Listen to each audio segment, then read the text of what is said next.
Chers panafricanistes, chers internautes, chers surfeurs, youtubeurs et puis combattants pour l'émergence africaine, c'est le Banen de Ingi. Alors aujourd'hui, j'aimerais parler, n'est-ce pas, de cette vidéo où on voit les membres résumés du RDPC en train d'enfiler des billets de francs, des billets du franc CFA, dont des enveloppes de vote destinées là, n'est-ce pas, à corrompre certains électeurs le jour de l'élection. Alors, voyez-vous, il y a cette vidéo qui circule. Il y a, n'est-ce pas, cette vidéo qui a été faite sur les charters qui allaient à Boya. Et également cette annonce de l'ECAM de, n'est-ce pas, laisser la responsabilité aux partis politiques de s'assurer du transport de leurs électeurs. Alors, chers frères camerounais, il est important de se poser la question de savoir si, tout comme ce président de la République qui nous a foutu dans la merde pour aussi longtemps, vous voulez, n'est-ce pas, défendre son bilan. C'est de cela qu'il est question. Là, je m'adresse à ceux qui pensent voter Paul Biya ou alors qui écrivent, qui publient leur intention de vouloir voter pour Paul Biya. J'espère que leur village se porte très bien.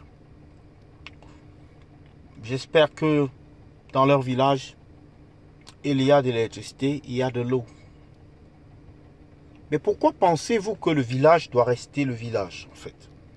Pourquoi pensez-vous que, n'est-ce pas, je prends un exemple. Je prends le village d'Etofis, par exemple.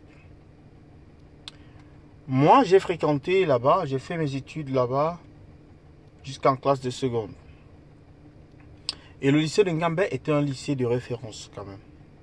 Dans les années 90, 94, 80, jusqu'aux années peut-être 97, comme ça.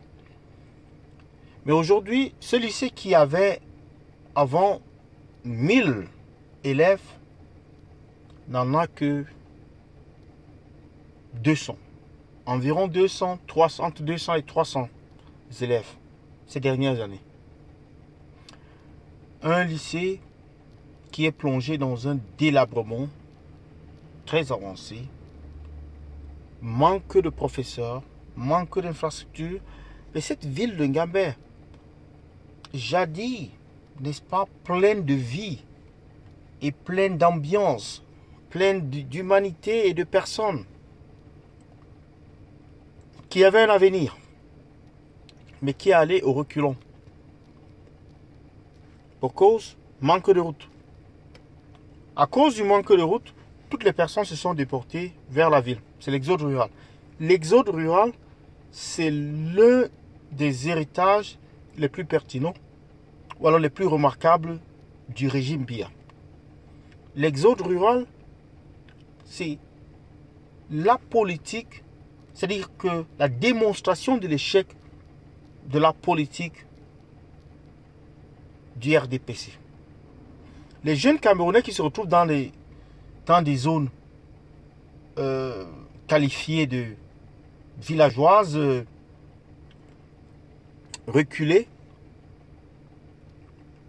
pour le simple fait qu'ils n'ont pas de route, même s'ils font dans l'agriculture, ils ne peuvent pas sortir leur vivre. Donc ils sont obligés d'aller en ville. Ils vont essayer, mais après ils vont se lasser. Ils vont aller en ville. Même s'ils n'ont pas où dormir, ils vont quand même aller là-bas se débrouiller. Et par la suite, il y a des vendeurs à la sauvette, il y a des bensikineurs, il y a un peu de tout.